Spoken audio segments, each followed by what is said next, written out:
Kayradan efiringizlerde Nursultan. Assalamu alaikum, ulu urmаттуу Кыргыз элим.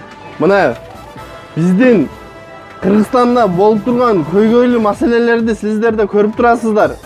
Көйгөйлүү же күлкүлүү? Күлкүлүү деп да айтса болот да муну. Таможнябыздан 700 миллион доллар акча чыгарылып кетип атат. Сиздер ошону карап турасыздар баарыңыздар тең.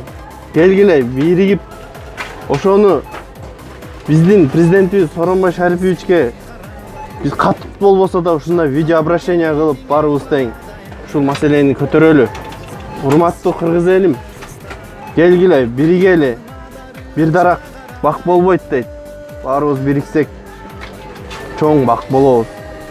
Ошондо Райым миллиондун күчүн көрөбүз. Мына Алмазбек Шаршеновичке таянган сөз бар элеби? Мен сиз менен тең эле турган, менин байлыгым бар, күчүм да бар дегендейчи. Ошондо көрөбүз биздин кыргыз эли бириккенде кандай күчү бар экенин билинет. Келгиле. Жок дегенде ар бирөөңөр бирден видео обращение кылып чыгаргылачы. Ошондо бардыгы чечилет.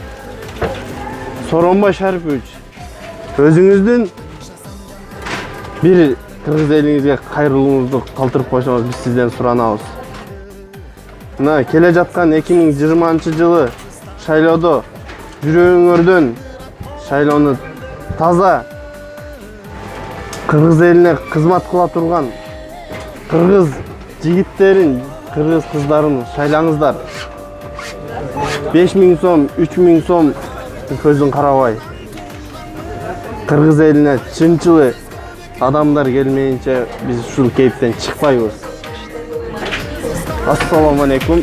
Эмне жолу.